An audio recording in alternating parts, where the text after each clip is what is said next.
La historia de Mademoiselle Jeromette. De Wilkie Collins. Aquella tarde, me encontraba cómodamente sentado en la biblioteca de la rectoría, de la que mi hermano era párroco. Buscando alguna lectura que me ayudase a pasar aquella lluviosa tarde de otoño, hallé entre los numerosos volúmenes que llenaban las estanterías, uno, que atrajo mi atención.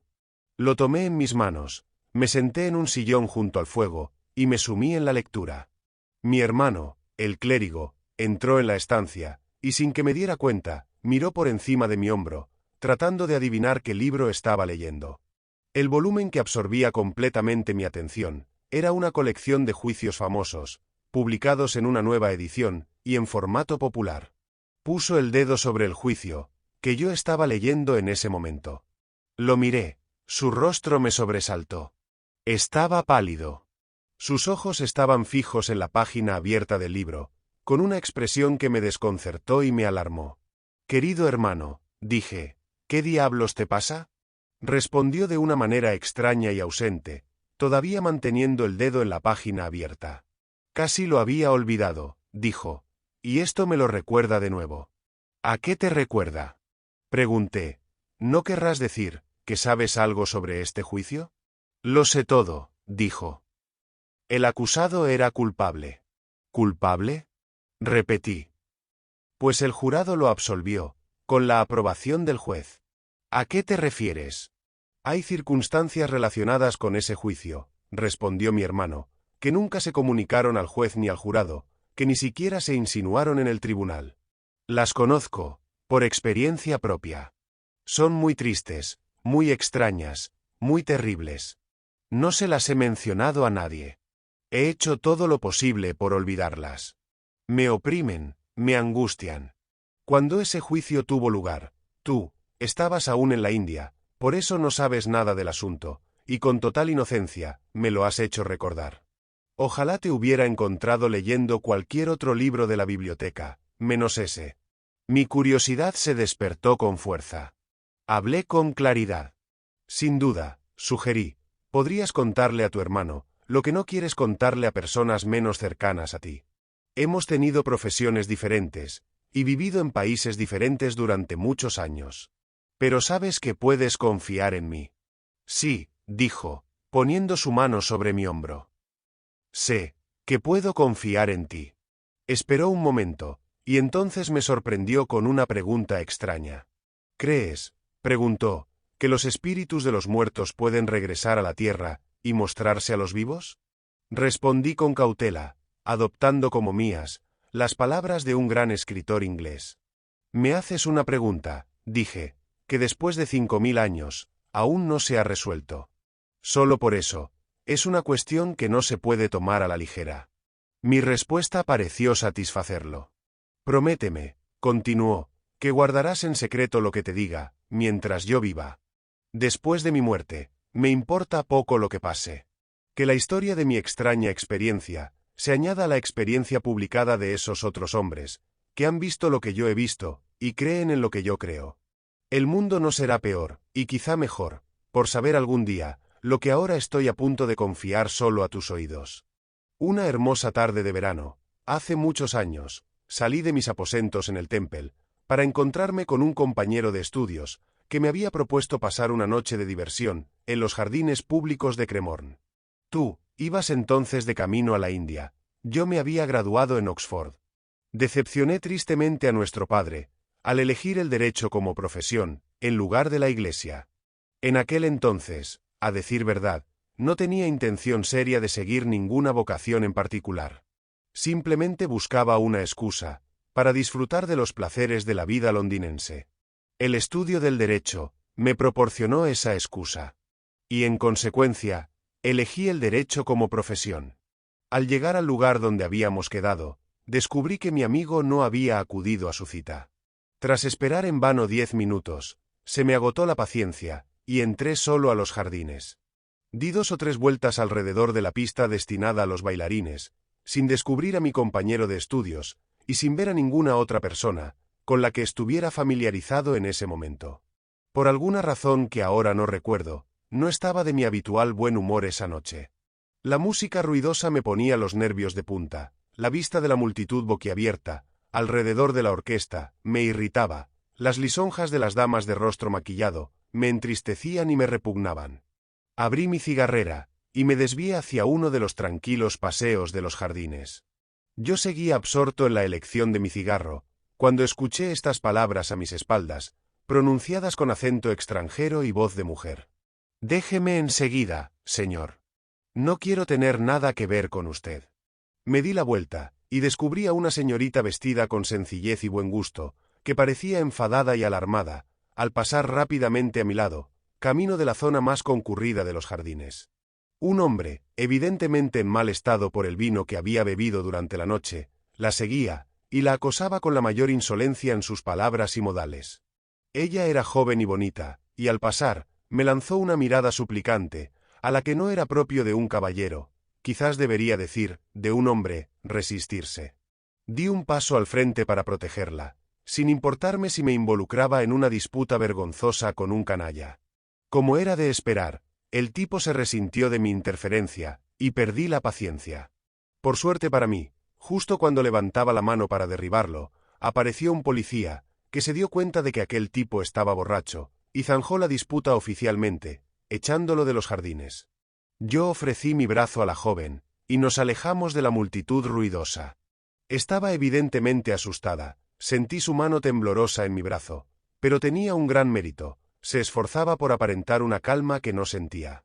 «Si me permite sentarme unos minutos», dijo con su bonito acento extranjero, «pronto volveré a ser yo misma, y no abusaré más de su amabilidad. Le agradezco mucho, señor, que me haya prestado su ayuda». Nos sentamos en un banco, en una zona apartada de los jardines, cerca de una pequeña fuente. Una hilera de faroles encendidos rodeaba el borde exterior de la fuente. Entonces pude verla con más claridad. He dicho que era una señorita. No podría haberla descrito mejor, en 3 palabras. Su figura era delgada y menuda, era una bella miniatura de mujer, de pies a cabeza. Tanto su cabello como sus ojos eran oscuros.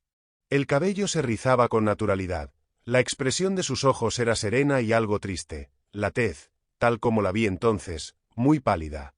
Me atrajo especialmente la postura de su cabeza. Era sorprendentemente grácil y vivaz. La distinguía, pequeña y tranquila como era, entre las miles de mujeres de los jardines, como una criatura aparte. Incluso su único defecto notable, una ligera inclinación en el ojo izquierdo, parecía añadir, de alguna extraña manera, al singular atractivo de su rostro. Ya he hablado de la elegante sencillez de su vestido. Debo añadir ahora, que no estaba hecho de ningún material costoso, y que no llevaba joyas ni adornos de ningún tipo. Aquella dama no era rica, hasta un hombre poco observador como yo, podía apreciarlo. Ella se mostraba ahora completamente tranquila, casi indiferente. Empezamos a hablar, con la misma facilidad, que si fuéramos viejos amigos, en lugar de desconocidos. Le pregunté, ¿cómo era posible que no tuviera compañía que la cuidara? «Es usted demasiado joven y demasiado bonita», dije con mi directo acento inglés, «como para pasear sola por un lugar como este». Ella no hizo caso del cumplido. Lo apartó con calma, como si no hubiera llegado a sus oídos.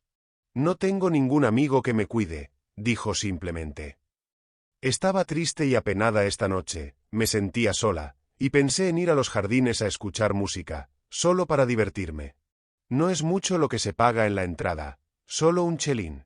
¿No tiene ningún amigo que la cuide?, repetí. Seguramente, habrá algún hombre feliz, que podría haberla acompañado esta noche. ¿A qué hombre se refiere?, preguntó ella con frialdad. El hombre, respondí sin pensar, al que en Inglaterra llamamos un novio. Habría dado lo que fuera, por borrar esas palabras absurdas, en cuanto salieron de mis labios. Sentí que me había tomado una libertad vulgar con ella. Su rostro se entristeció, y bajó la mirada al suelo. Yo le pedí perdón. «No hace falta que me pida disculpas», dijo. «Si quiere saberlo, señor, sí, tuve un novio, como dicen en Inglaterra. Se fue, y me dejó. No quiero hablar de él, por favor. Bien, ya he descansado, y me siento mejor. Debo irme a casa. Nuevamente, le doy las gracias». Entonces se levantó para dejarme. Estaba decidido a no separarme de ella de esa manera. Le rogué que me permitiera acompañarla hasta su casa, sana y salva. Ella dudó, y yo aproveché esa vacilación para insistir, apelando a sus miedos. ¿Y si el canalla que la molestó estuviera esperándola, para abordarla de nuevo? Dije. Eso la decidió, me tomó del brazo, y nos marchamos juntos por la orilla del Támesis, en la cálida noche de verano. Una caminata de media hora nos llevó a la casa donde se alojaba, una casita destartalada en una callejuela, habitada evidentemente por gente muy pobre. Me tendió la mano en la puerta, y me deseó buenas noches. Estaba demasiado interesado en ella, como para consentir en dejarla, sin la esperanza de volver a verla. Le pedí permiso, para visitarla al día siguiente. Estábamos bajo la luz del farol, y observó mi rostro con seriedad y firmeza, antes de responder. Sí, dijo al fin. Creo reconocer a un caballero cuando lo veo. Puede venir, señor, si le parece bien, a visitarme mañana. Así nos despedimos. Y de esta manera, sin dudar ni presentir nada, entré en un episodio de mi vida, que ahora recuerdo, con sincero arrepentimiento y pesar. La visité al día siguiente, y repetí mis visitas durante los días y semanas posteriores, hasta que la destartalada casita de la callejuela se convirtió en un segundo hogar, y lo digo con vergüenza y reproche, para mí. Todo lo que ella creyó conveniente confiarme, en estas circunstancias, te lo puedo repetir en pocas palabras. El nombre con el que le dirigían las cartas era Mademoiselle Jeromet. Entre la gente ignorante de la casa, y los pequeños comerciantes del vecindario, a quienes no les resultaba fácil pronunciar su nombre, la conocían con el apodo cariñoso de la señorita francesa. Cuando la conocí, estaba resignada a su vida solitaria entre desconocidos. Habían pasado algunos años, desde que perdió a sus padres, y se fue de Francia. Con unos ingresos propios muy escasos, los aumentaba coloreando miniaturas para los fotógrafos. Tenía parientes que aún vivían en Francia, pero hacía tiempo que había dejado de escribirles. No me preguntes nada más sobre mi familia, solía decir. Estoy prácticamente muerta, en mi país y entre mi gente. Esto fue todo, literalmente todo, lo que me contó de sí misma. Nunca he sabido más de su triste historia, desde ese día, hasta hoy. Nunca mencionó su apellido, ni siquiera me dijo de qué parte de Francia provenía, ni cuánto tiempo llevaba viviendo en Inglaterra. No me cabía duda de que era una dama de nacimiento y crianza. Sus modales, su forma de pensar y de hablar, lo demostraban. Mirando más allá de la superficie, su carácter se revelaba en aspectos poco comunes, entre las jóvenes de aquellos tiempos. A su manera silenciosa, era una fatalista incurable, y una firme creyente en la realidad fantasmal de las apariciones de los muertos. Por otro lado, en materia de dinero, tenía sus propias ideas peculiares. Siempre que tenía mi cartera en la mano, me mantenía resueltamente a distancia. Se negó a mudarse a un apartamento mejor. La destartalada casita estaba muy limpia, y la gente pobre, que vivía allí, era amable con ella, y eso le bastaba. El regalo más caro que me permitió ofrecerle fue un pequeño anillo esmaltado, el más sencillo y barato de todos los que había en la joyería. En todas sus relaciones conmigo, era la sinceridad personificada. En todas las ocasiones, y bajo todas las circunstancias, ella decía siempre lo que pensaba, con franqueza inflexible. Me gustas, me dijo, te respeto, siempre te seré fiel, mientras tú me seas fiel. Pero mi amor se ha ido. Hay otro hombre que se lo ha llevado, no sé dónde. ¿Quién era ese otro hombre del que hablaba? Ella se negó a decírmelo, me ocultó su rango y su apellido. Nunca supe cómo la había conocido, ni por qué la había abandonado, ni si era él, el culpable de que ella se encontrara exiliada de su país y sus amigos. Se despreciaba a sí misma por seguir amándolo, pero la pasión era demasiado fuerte para ella, lo reconocía y lo lamentaba, con la franqueza que era tan preeminente en su carácter.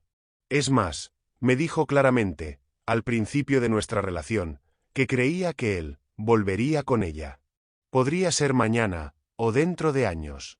Incluso, si no se arrepentía de su cruel conducta, el hombre seguiría extrañándola, como algo valioso perdido en su vida, y tarde o temprano, volvería.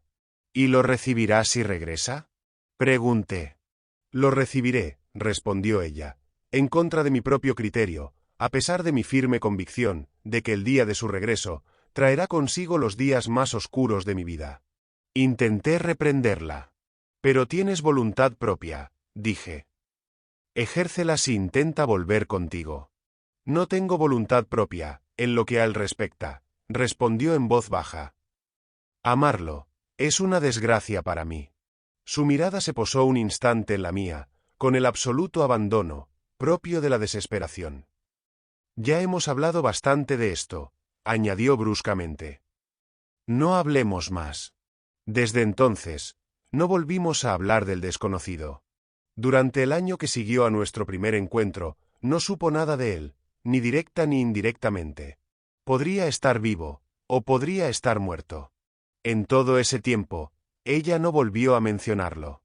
Yo le tenía a mi amiga el suficiente cariño, como para no molestarla con mi curiosidad, y tuve que conformarme con su silencio. Pasó el año, y llegó el fin. No el final que quizás tú puedas imaginar, ni el que yo presentí. ¿Recuerdas, cuando las cartas que recibías de casa te informaron del triste fin de la enfermedad de nuestra madre? Es el momento del que hablo ahora. Apenas unas horas antes de su último aliento, me llamó a su lado, y pidió que nos dejaran a solas. Recordándome que su muerte estaba cerca, me habló de mis perspectivas en la vida. Notó mi falta de interés en los estudios, que se suponía que entonces ocupaban mi atención, y terminó rogándome que reconsiderara mi negativa a entrar en la iglesia. Ese siempre ha sido el deseo de tu padre, dijo. Haz lo que te pido, querido, y será un consuelo para él, cuando yo ya no esté. Le fallaron las fuerzas, no pudo decir más. ¿Podría negarme a su última petición? Me arrodillé junto a la cama, tomé su mano demacrada entre las mías, y le prometí solemnemente el respeto que un hijo debe a la última voluntad de su madre. Habiéndome comprometido con este sagrado compromiso, no tuve más remedio que aceptar el sacrificio que imperativamente me exigía. Había llegado el momento de liberarme de toda relación indigna. Costase lo que costase, debía separarme de una vez y para siempre, de la infeliz mujer que no fue, y que nunca podría ser, mi esposa. A última hora de un día nublado y gris, me dispuse a decir, con el corazón apesadumbrado, las palabras que nos separarían para siempre. Su alojamiento no estaba lejos de la orilla del Támesis. Al acercarme, la oscuridad se cernía sobre mí, y la amplia superficie del río quedaba oculta tras una fría niebla blanca. Me quedé un rato, con la mirada fija en el velo vaporoso que se cernía sobre el agua que fluía. Me detuve y me pregunté, desesperado, ¿qué voy a decirle? La niebla me heló hasta los huesos. Me aparté de la orilla del río y me dirigí a su casa, que estaba muy cerca. Debo hacerlo, me dije, mientras sacaba la llave y abría la puerta de la casa. No estaba trabajando, como de costumbre, cuando entré en su salita. Estaba de pie junto al fuego, cabizbaja y con una carta abierta en la mano.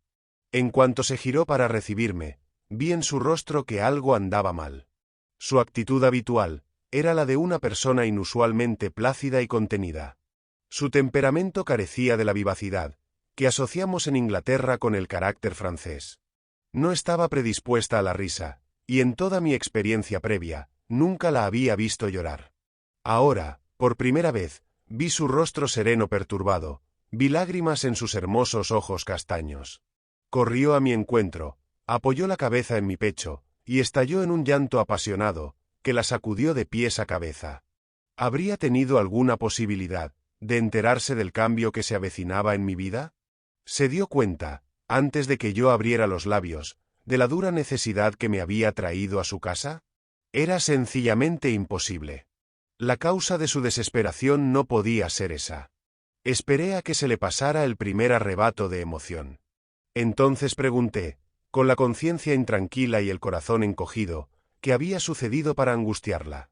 Ella se apartó de mí, suspirando profundamente, y me entregó la carta abierta que había visto en su mano. «Lee esto», dijo, «y recuerda que te dije lo que podría pasar cuando nos conocimos». Leí la carta.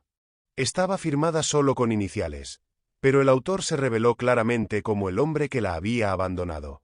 Se había arrepentido, y quería regresar con ella. En prueba de su arrepentimiento, Estaba dispuesto a hacerle la justicia, que hasta entonces se había negado. Estaba dispuesto a casarse con ella, con la condición de que se comprometiera a mantener el matrimonio en secreto, mientras sus padres vivieran. Al presentar esta propuesta, esperó a saber si ella consentiría, por su parte, en perdonar y olvidar. Le devolví la carta en silencio. Este rival desconocido me había hecho el favor de allanar el camino para nuestra separación. Al ofrecerle la expiación del matrimonio, ese hombre había convertido en un deber, tanto para con ella como para conmigo mismo, pronunciar las palabras de despedida. Lo sentí al instante. Y sin embargo, lo odiaba, por ayudarme inconscientemente, en hacerme más fácil aquel trance. Ella me tomó de la mano, y me condujo al sofá. Nos sentamos, uno al lado del otro. Su rostro reflejaba una triste serenidad. Estaba callada. Era ella misma de nuevo. Me he negado a verlo, dijo, hasta haber hablado primero contigo. ¿Has leído su carta? ¿Qué dices? Solo pude darle una respuesta. Era mi deber, decirle cuál era mi postura, con la mayor claridad posible. Cumplí con ese deber, dejarla libre para decidir su futuro. Dicho esto, era inútil prolongar la desdicha de nuestra separación. Me levanté, y tomé su mano por última vez. La veo de nuevo ahora, en ese último instante, con la misma claridad que si hubiera sucedido ayer. Sufría de una afección en la garganta, llevaba un pañuelo de seda blanca, atado holgadamente alrededor del cuello. Llevaba un sencillo vestido de merino púrpura, con un delantal de seda negra encima. Su rostro estaba mortalmente pálido, sus dedos se sentían gélidos al cerrarse sobre mi mano. Prométeme una cosa, dije, antes de irme. Mientras viva, seré tu amigo, aunque solo sea eso. Si alguna vez te encuentras en apuros, prométeme que me lo harás saber. Ella se sobresaltó, y se apartó de mí, como si la hubiera atacado, con un terror repentino. ¡Qué extraño!, dijo para sí misma. Sientes lo mismo que yo. Tienes miedo de lo que pueda pasarme en el futuro. Intenté tranquilizarla. Intenté decirle la verdad, que solo había estado pensando en las casualidades y los cambios cotidianos de la vida, cuando hablé. Ella no me prestó atención, puso sus manos sobre mis hombros, y pensativa y tristemente, me miró a la cara. Mi opinión no es la misma que la tuya en este asunto, dijo. Te confesé una vez, que tuve mis presentimientos, cuando hablamos por primera vez, del regreso de este hombre. Puedo decirte ahora, más de lo que te dije entonces. Creo que moriré joven, y con una muerte miserable. Si estoy en lo cierto, ¿te sigues interesando lo suficiente en mí, como para querer saberlo? Hizo una pausa, estremeciéndose, y añadió estas sorprendentes palabras. Ya oirás hablar de ello. El tono de firme convicción con el que habló, me alarmó y me angustió. Mi rostro le mostró cuán profunda y dolorosamente afectado estaba. Tranquilo, dijo, volviendo a su tono natural. No te tomes demasiado en serio lo que digo. Una pobre chica, que ha llevado una vida solitaria como la mía, piensa y habla de forma extraña a veces. Sí, te lo prometo. Si alguna vez me encuentro en apuros, te lo haré saber. Que Dios te bendiga, ha sido muy amable conmigo. Adiós. Sus lágrimas humedecieron mi cara cuando me besó. La puerta se cerró entre nosotros. La calle oscura me recibió. Llovía a cántaros. Miré hacia su ventana, a través del chaparrón. Las cortinas estaban abiertas. Ella estaba de pie en el hueco, tenuemente iluminada por la lámpara de la mesa que había detrás, esperando nuestra última mirada. Levantando lentamente la mano, se despidió con un gesto, que encerraba la gracia innata, que me había cautivado la noche en que nos conocimos. La cortina volvió a caer. Ella desapareció. No había nada delante de mí, nada a mi alrededor, salvo la oscuridad y la noche. 2 años después, cumplí la promesa que le hice a mi madre en su lecho de muerte. Entré en la iglesia. El interés de mi padre facilitó mis primeros pasos en mi nueva profesión. Tras realizar mi aprendizaje preliminar como sacerdote, antes de cumplir 30 años, me asignaron un puesto en el oeste de Inglaterra. Mi nuevo destino me ofrecía todas las ventajas que podía desear, con la única excepción de unos ingresos suficientes. Aunque mis necesidades eran pocas y aún era soltero, me pareció conveniente, por muchos motivos, aumentar mis recursos. Siguiendo el ejemplo de otros jóvenes clérigos en mi situación, decidí recibir alumnos que necesitaran preparación para una carrera universitaria. Mis familiares se esforzaron por ayudarme, y la buena fortuna seguía a mi favor. Conseguí 2 alumnos para empezar. Un tercero completaría el número que ya estaba dispuesto a recibir. Con el tiempo, este tercer alumno hizo su aparición, en circunstancias tan notables, que merecen ser mencionadas en detalle. Eran las vacaciones de verano, y mis 2 alumnos ya se habían ido a casa. Gracias a un clérigo vecino, que amablemente se comprometió a realizar mis tareas, yo también conseguí 15 días de vacaciones, que pasé en casa de mi padre en Londres. Durante mi estancia en la metrópoli, se me ofreció la oportunidad de predicar en una iglesia, famosa por la elocuencia de uno de los oradores de púlpito más populares de nuestro tiempo. Al aceptar la propuesta, sentí un deseo natural de dar lo mejor de mí, ante la congregación, excepcionalmente numerosa e inteligente, que se reuniría para escucharme. En la época de la que hablo, toda Inglaterra se había conmocionado, al descubrir un terrible crimen, perpetrado en circunstancias de extrema crueldad. Elegí este crimen como tema principal de mi sermón. Admitiendo que los mejores entre nosotros éramos frágiles criaturas mortales, sujetas a los malos instintos como los peores, mi objetivo era mostrar cómo un cristiano puede encontrar refugio seguro contra la tentación, en las salvaguardias de su religión. Predicando sobre este tema, con la ferviente convicción que realmente sentía, mantuve la atención de mi congregación, desde la primera palabra hasta la última. Mientras descansaba en la sacristía, al terminar el servicio, me trajeron una nota escrita a lápiz. Un caballero que había presenciado mi sermón deseaba verme por un asunto de considerable importancia para él. Me visitaría en cualquier lugar, y a la hora que yo decidiera. Si quería estar seguro de su respetabilidad, podía remitirme a su padre, cuyo nombre tal vez conociera. El nombre mencionado en la referencia me resultaba sin duda familiar, pues pertenecía a un hombre de cierta celebridad e influencia en el mundo londinense. En respuesta envié mi tarjeta, fijando una hora para la visita de mi corresponsal, la tarde del día siguiente. El desconocido apareció puntualmente. Calculé que sería unos 2 o 3 años menor que yo. Era innegablemente guapo, sus modales eran los de un caballero, y sin embargo, sin saber por qué, sentí una profunda antipatía hacia él, en cuanto entró en la habitación. Después de haber intercambiado las primeras palabras preliminares de cortesía, mi visitante me informó del objeto de su visita. «Creo que usted vive en el campo, ¿no es así, señor?», comenzó. «Vivo en el oeste de Inglaterra», respondí. «¿Su estancia en Londres va a prolongarse?». «No, regreso a mi rectoría mañana». «¿Puedo preguntarle si acepta alumnos?». «Sí, así es». «¿Tiene alguna vacante en este momento?». «Tengo una vacante, en efecto». «¿Le importaría dejarme volver a la rectoría con usted mañana, como su alumno?». La brusquedad de la propuesta me tomó por sorpresa, y dudé. En primer lugar, como ya he dicho, aquel hombre me disgustaba. En segundo lugar, era demasiado mayor para ser un buen compañero para mis otros 2 alumnos, ambos adolescentes. En tercer lugar, me había pedido que lo recibiera, al menos 3 semanas antes de que terminaran las vacaciones. Yo tenía mis propias actividades planeadas para ese intervalo de tiempo, y no quería renunciar a ellas, por el mero capricho de aquel joven. Él notó mi vacilación, y no me ocultó que lo había decepcionado.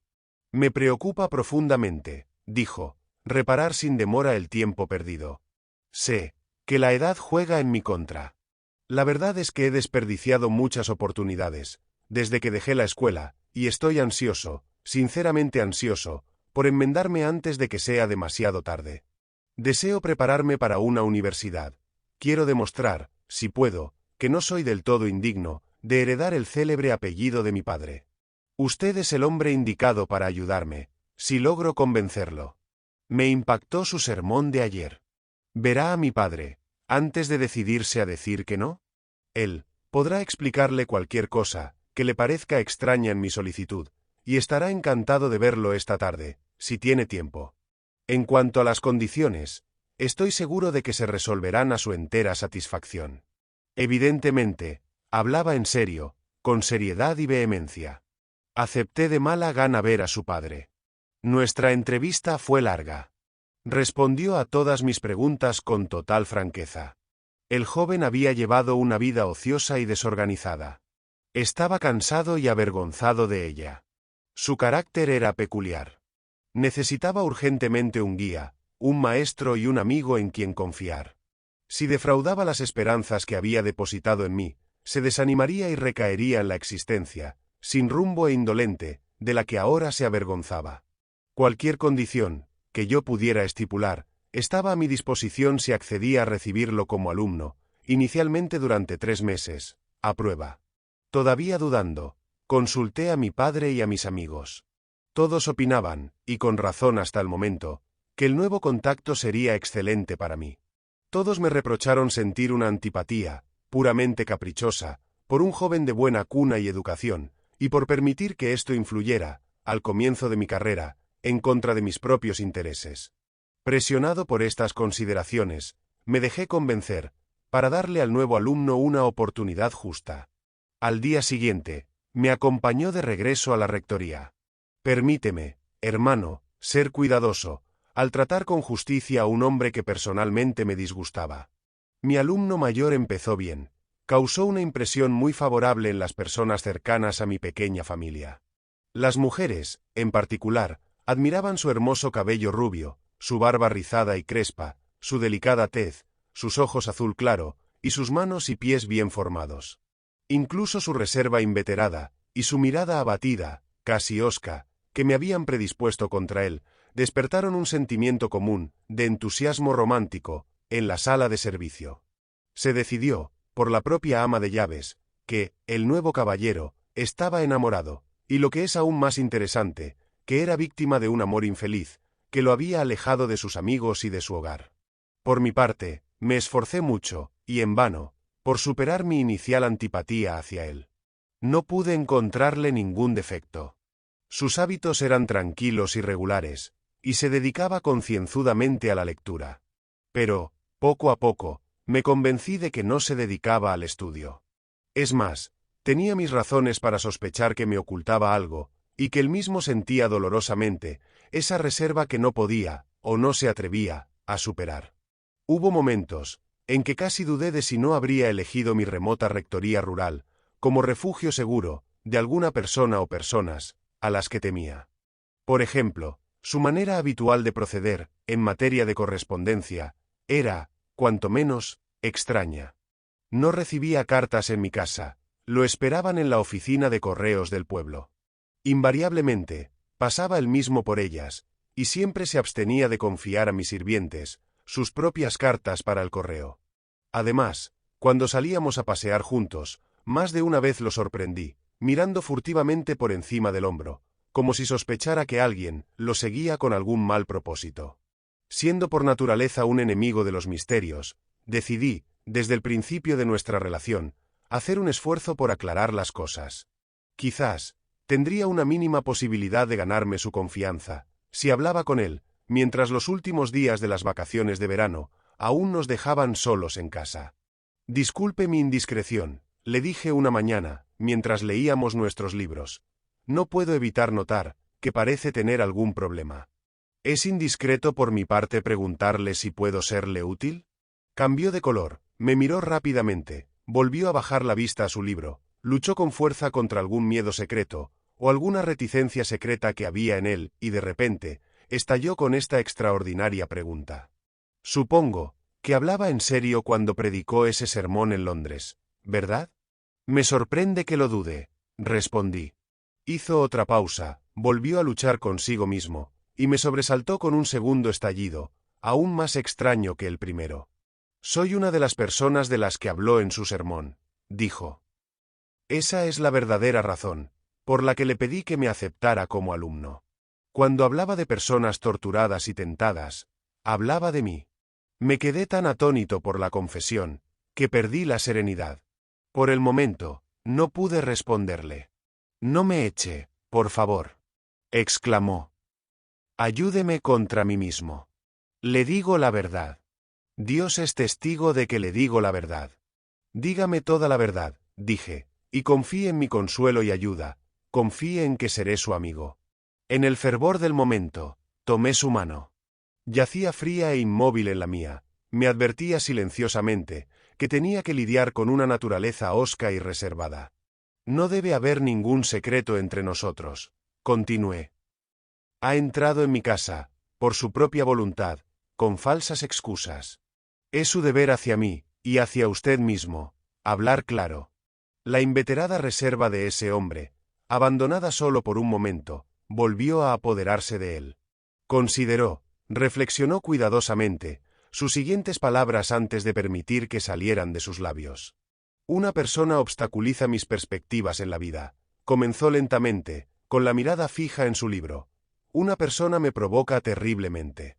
Siento terribles tentaciones, como el hombre del que habló en su sermón, cuando estoy en su compañía.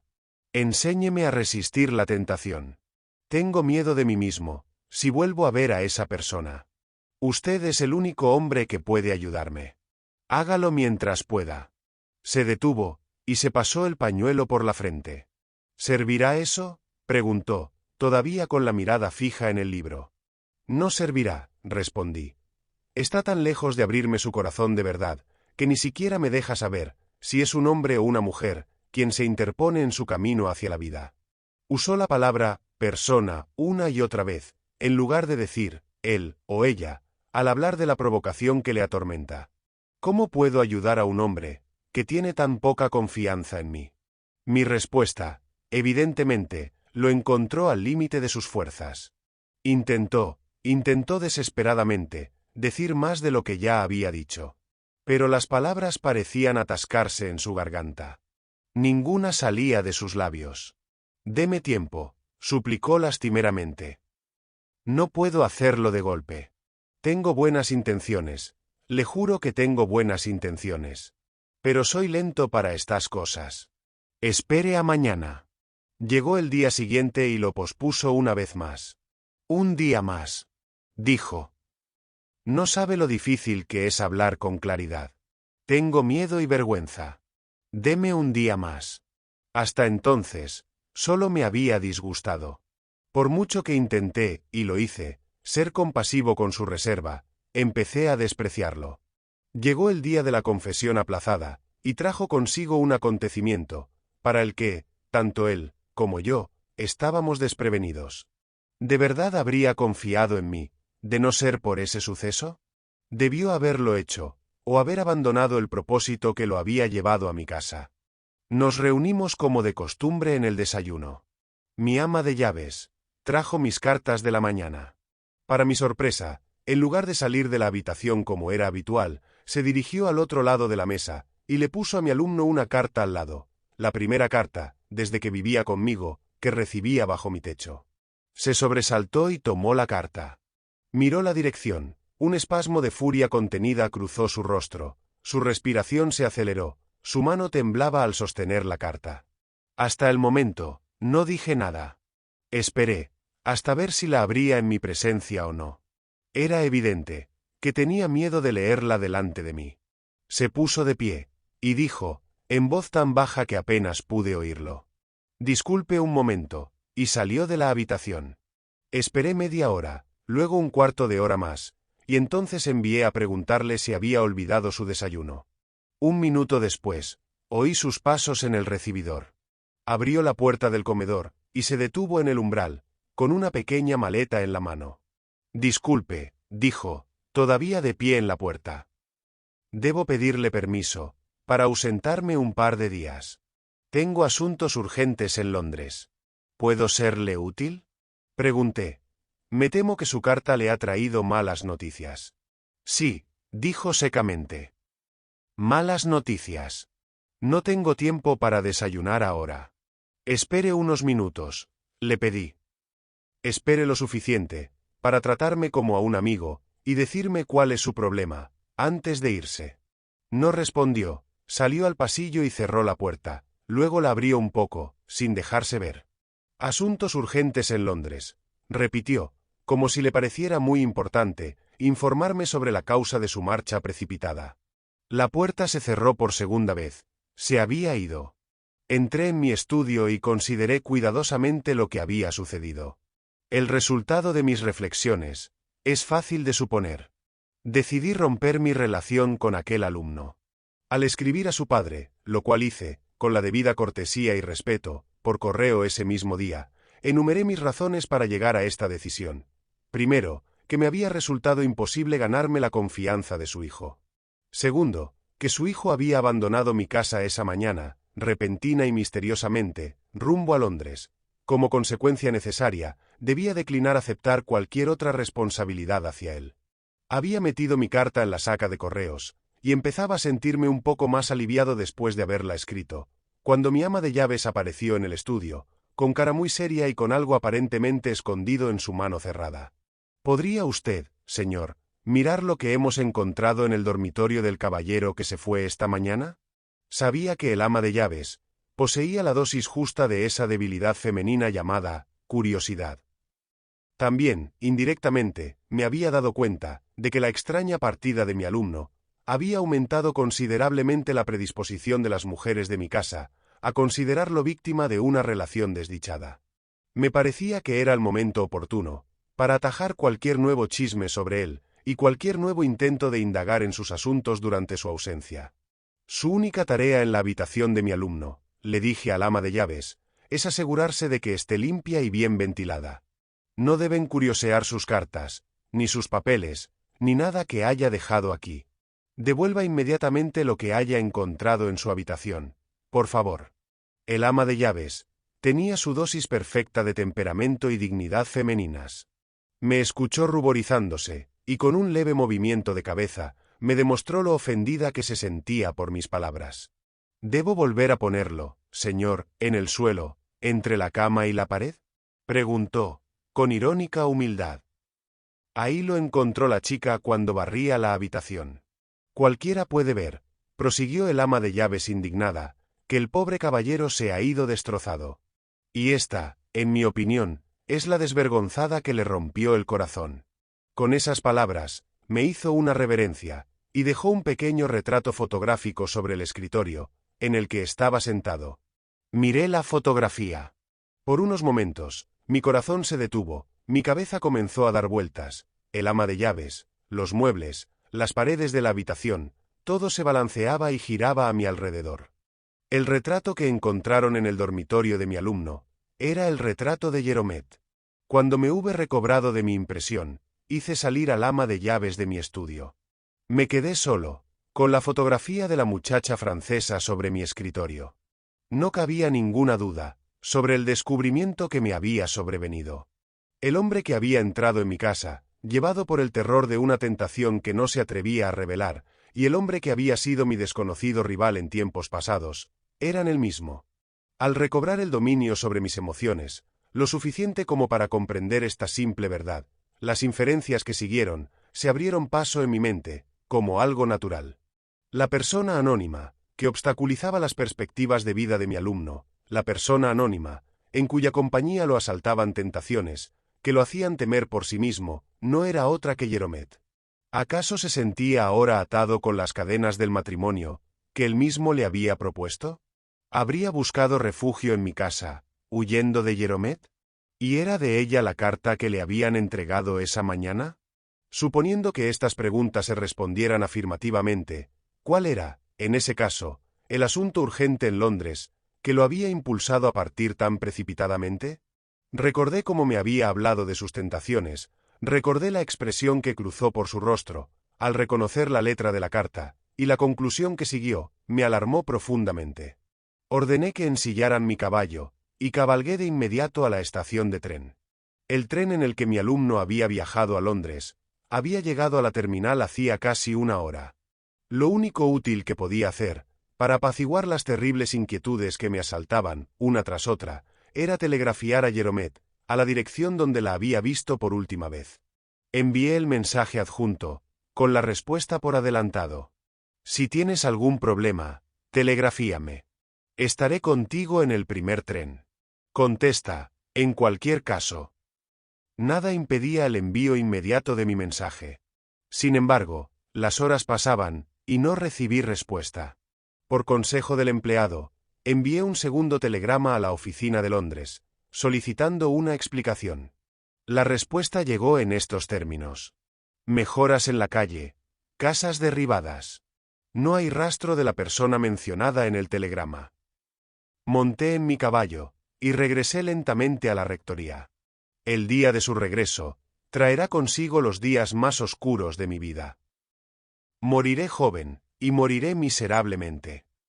Esas palabras estaban en mi memoria, mientras cabalgaba hacia la rectoría, en la noche despejada de luna. Estaban tan vívidas en mi memoria, que podía oír de nuevo su bonito acento extranjero, su voz tranquila y clara, mientras las pronunciaba. Por lo demás, las emociones de ese día memorable me habían agotado. La respuesta de la oficina de telégrafos me había sumido en una extraña y pétrea desesperación. Mi mente estaba en blanco, no tenía pensamientos, no tenía lágrimas, solo aquel terrible presentimiento.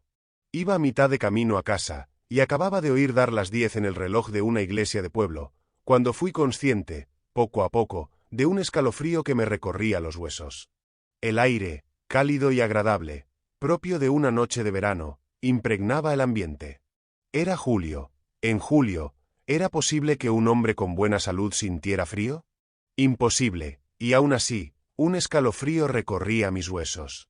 Miré hacia arriba, miré a mi alrededor. La noche era serena, sin ningún soplo de aire que agitara las hojas inmóviles, sin ningún sonido que perturbara el silencio. Mi caballo avanzaba por un camino abierto. A ambos lados, los campos llanos se extendían, brillantes y amplios, a la luz de la luna. Detuve mi caballo, y miré nuevamente a mi alrededor. Entonces lo vi. Lo vi con mis propios ojos. Una columna de niebla blanca, de entre 1,5 metros y 2 metros de altura, según pude calcular, se movía junto a mí, al borde del camino, a mi izquierda. Cuando me detuve, la niebla blanca se detuvo. Cuando seguí adelante, la niebla blanca me siguió. Empujé a mi caballo al trote, y la columna de niebla me acompañaba. Lo animé a galopar, pero no pude dejar atrás aquella niebla blanca. Lo detuve de nuevo, y la columna de niebla se detuvo. Su color blanco era el mismo que el de la niebla que había visto sobre el río, la noche que fui a despedirme de Jeromet. Y el frío que me había invadido entonces hasta los huesos, era el mismo que me invadía ahora. Seguí avanzando lentamente, y la niebla blanca continuó avanzando lentamente, con la noche clara y brillante a su alrededor. Sentí más asombro que miedo. Hubo un momento, y solo uno, en que me asaltó el temor de que mi razón se tambaleara. Me sorprendí a mí mismo, pronunciando una y otra vez estas palabras: Jeromet ha muerto, Jeromet ha muerto. Pero mi voluntad seguía siendo mía. Pude controlarme e imponer silencio a mis propios labios murmurantes. Seguí cabalgando en silencio, y la columna de niebla me acompañó, también en silencio. Mi criado me esperaba en la puerta de la rectoría. Señalé la niebla que cruzaba la puerta conmigo. ¿Ves algo allí?, dije. El hombre me miró con asombro y desconcierto. Entré en la rectoría, y el ama de llaves me recibió en el vestíbulo. Señalé la niebla y pregunté: ¿ves algo a mi lado? El ama de llaves me miró sorprendida y alarmada. Me temo que no se encuentra bien, señor, dijo. Ha perdido el color, está temblando. Permítame traerle una copa de vino. Entré en mi estudio, en la planta baja, y me senté en la silla de mi escritorio. La fotografía de Jeromet seguía donde la había dejado. La columna de niebla rodeó la mesa, y se detuvo frente a mí. La criada trajo el vino, me llevé la copa a los labios y la volví a dejar. El frío de la niebla impregnaba el vino, no tenía sabor, no tenía un espíritu revitalizante. La presencia de la criada me oprimía. Mi perro la había seguido a la habitación, y se movía inquieto, sin dejar de gimotear. La presencia del asustado animal me oprimía, y le dije a la criada: déjame solo, y llévate al perro. Salieron y me dejaron solo en la habitación. Me senté, mirando la columna de niebla que flotaba frente a mí. Se alargó lentamente hasta llegar al techo. A medida que se alargaba, se volvió brillante y luminosa. Pasó un tiempo, y una sombra se asomó en el centro de la luz. Poco a poco, la sombra tomó la forma de una figura humana. Unos suaves ojos marrones, tiernos y melancólicos, me miraron a través de la luz sobrenatural en la niebla. La cabeza, y el resto del rostro, se hicieron visibles lentamente ante mis ojos. Entonces, la figura se reveló gradualmente, momento a momento, descendiendo cada vez más hasta los pies. Jeromet estaba de pie ante mí, como la había visto por última vez, con su vestido de merino púrpura, el delantal de seda negra, y el pañuelo blanco anudado alrededor del cuello. Estaba de pie ante mí, con la dulce belleza que tan bien recordaba, y me miró como cuando me dio su último beso, cuando sus lágrimas cayeron sobre mi mejilla. Caí de rodillas, y extendí las manos hacia ella, implorando. «Háblame, háblame otra vez, Jeromet». Sus ojos se posaron en mí, con una dulzura infinita. Levantó la mano y señaló la fotografía en mi escritorio, con un gesto que me indicó que le diera la vuelta. La giré. El nombre del hombre, que había salido de mi casa esa mañana, estaba escrito en ella, de su puño y letra. La miré de nuevo después de leerlo. Levantó la mano una vez más, y señaló el pañuelo que llevaba alrededor del cuello, con expresión de angustia. Un instante después, la visión de Jeromet comenzó a desvanecerse. Poco a poco, la figura, luego el rostro, se desvanecieron en la sombra que había visto al principio. La luminosa luz interior se extinguió en la niebla blanca. La niebla misma descendió lentamente, flotó un instante en círculos etéreos en el suelo, y luego se desvaneció. No había nada frente a mí, excepto la familiar pared de la habitación, y la fotografía de Jeromet, boca abajo sobre mi escritorio. Al día siguiente, los periódicos informaron del descubrimiento de un asesinato en Londres. La víctima era una muchacha francesa. Había muerto estrangulada. El crimen se había descubierto entre las 10 y las 11 de la noche anterior. Te dejo que saques tus propias conclusiones de lo que he relatado. Mi creencia, en la realidad de la aparición, es inquebrantable. Puedo afirmar que la profecía de Jeromet se cumplió, palabra por palabra, murió joven y miserablemente, a manos de ese hombre, y su espíritu acudió a mí, para hacérmelo saber. Vuelve a leer la descripción del juicio, y analiza las circunstancias reveladas durante la investigación judicial. El motivo de su asesinato está ahí. Verás que, efectivamente, Jeromet se casó con mi alumno en secreto, que vivieron felices hasta el fatídico día, en que ella descubrió que él se había enamorado de otra mujer, una mujer de buena familia, con la que habría querido casarse. A partir de ese día, surgieron violentas disputas entre ellos, y fue entonces cuando, escuchando mi sermón, se percató del odio mortal que sentía hacia ella, y de las criminales tentaciones que lo invadían. Sintiendo miedo de sí mismo, buscó refugio en mi lejana rectoría, pero su esposa descubrió su lugar de retiro en mi casa, y lo amenazó por carta con la afirmación pública de sus derechos conyugales. Ese fue el motivo por el cual se marchó tan precipitadamente a Londres. Esa misma noche, un hombre, descrito de diversas maneras por distintos testigos, fue visto saliendo de la puerta del alojamiento de la víctima, la noche del asesinato. La ley, sin ir más lejos, pudo haber descubierto circunstancias sospechosas que incriminaban al que fue mi alumno, pero no certezas. La ley, a falta de pruebas directas para condenar al acusado, decidió dejarlo en libertad. Mi testimonio sobre su extraña conducta en mi casa, sobre la fotografía de la víctima hallada en su habitación, tampoco fueron evidencia suficiente para dictaminar su culpabilidad. Pero yo siempre he creído que ese hombre era culpable. Declaro que él, y solo él, fue el asesino de Jeromet. Y ahora, ya sabes por qué. Mi hermano nunca volvió a mencionar la historia que me había confiado, hasta años más tarde, cuando, estando yo sentado junto a su lecho de muerte, me preguntó si aún recordaba la historia de Jeromet. Cuéntasela a otros, dijo, como yo te la he contado. Y así he intentado hacerlo, reproduciendo lo más fielmente posible su propio relato. Fin. Gracias por ver este vídeo. Por favor, no olvides suscribirte, dar a me gusta, compartirlo y dejar un comentario. Si te ha gustado este relato, puedes encontrar más audiolibros en nuestro canal, Homo Lector.